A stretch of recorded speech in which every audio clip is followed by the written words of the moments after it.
ডেঙ্গুতে আক্রান্ত হয়েও কেউ হয়তো বুঝতেই পারছেন না যে তার শরীরে ভয়ঙ্কর একটি ভাইরাস বাসা বেঁধেছে।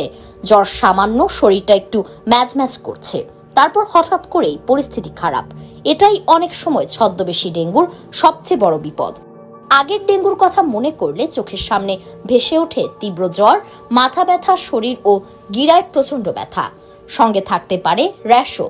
কিন্তু সব রোগীর ক্ষেত্রে এখন এসব লক্ষণ স্পষ্টভাবে দেখা যায় না, বরং অনেকের অসুস্থতা শুরু হচ্ছে খুব হালকা উপসর্গ দিয়ে।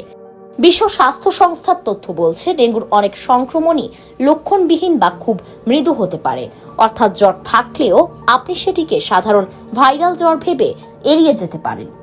বাংলাদেশেও পরিস্থিতি হালকাভাবে নেওয়ার সুযোগ নেই। স্বাস্থ্য অধিদপ্তরের 10 আগস্টের তথ্য অনুযায়ী 2026 সালে এখন পর্যন্ত ডেঙ্গুতে আক্রান্ত হয়ে হাসপাতালে ভর্তি হয়েছেন 20,071 জন, মারা গেছেন 61 জন। শুধু গত 24 ঘন্টাতেই নতুন রোগী ভর্তি হয়েছেন 726 জন। ডেঙ্গুর ক্ষেত্রে জ্বর কমলেই কি আপনি নিরাপদ? উত্তর হচ্ছে না। সাধারণ জ্বরে তাপমাত্রা কমা মানে স্বস্তি, কিন্তু ডেঙ্গুতে অনেক সময় জ্বর কমলেই শুরু হয় বিপজ্জনক সময়। বিশ্ব স্বাস্থ্য সংস্থা বলছে অসুস্থতার 3য় থেকে 7ম দিনের মধ্যে ডেঙ্গুর ক্রিটিক্যাল ফেজ শুরু হতে পারে। এই সময় শরীরের তাপমাত্রা কমে গেলেও রোগী যে সুস্থ হচ্ছেন এমনটা ধরে নেওয়া ঠিক নয়।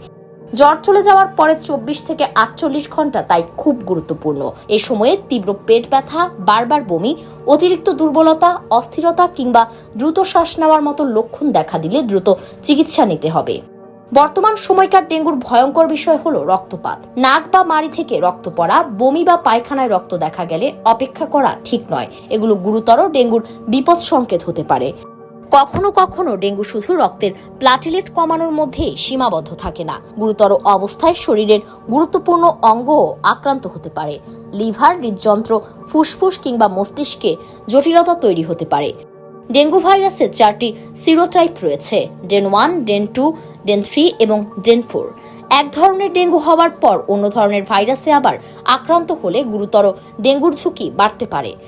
আগে ডেঙ্গু হয়েছিল বলে এবার জ্বরকে হালকা করে দেখবেন না, আবার আগে ডেঙ্গু হয়নি বলেও নিশ্চিন্ত থাকার সুযোগ নেই। প্রতিটি সংক্রমণ আলাদাভাবে গুরুত্ব দিয়ে দেখা দরকার। ডেঙ্গু শনাক্তের পরীক্ষা রোগের কোন পর্যায়ে করা হচ্ছে তার উপর ফলাফল নির্ভর করতে পারে। তাই শুধু একটি পরীক্ষার ফল দেখে নিজে নিজে সিদ্ধান্ত না নিয়ে চিকিৎসকের পরামর্শ নেওয়া গুরুত্বপূর্ণ। বিশেষ করে জ্বরের সঙ্গে তীব্র পেট ব্যথা, বারবার বমি, অস্বাভাবিক দুর্বলতা, রক্তপাত, শ্বাসকষ্ট বা শরীর ঠান্ডা হয়ে আসার মতো লক্ষণ দেখা দিলে দ্রুত হাসপাতালে যেতে হবে। গুরুতর ডেঙ্গু কয়েক ঘন্টার মধ্যেই ভয়াবহ রূপ নিতে পারে। তাই সামান্য জ্বর হলেও নিজের শরীরের দিকে নজর রাখুন, পর্যাপ্ত তরল পান করুন, বিশ্রাম নিন এবং চিকিৎসকের পরামর্শ ছাড়া ঔষধ খাবেন না। বিশেষ করে অ্যাসপিরিন বা আইবুপ্রোফেন রক্তপাতের ঝুঁকি বাড়াতে পারে।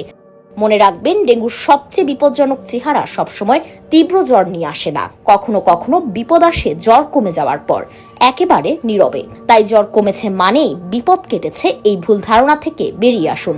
শরীরের ছোট পরিবর্তনও গুরুত্ব দিয়ে দেখুন। সময়মতো চিকিৎসাই পারে ছদ্মবেশী ডেঙ্গুকে ভয়ঙ্কর হওয়ার আগেই থামাতে।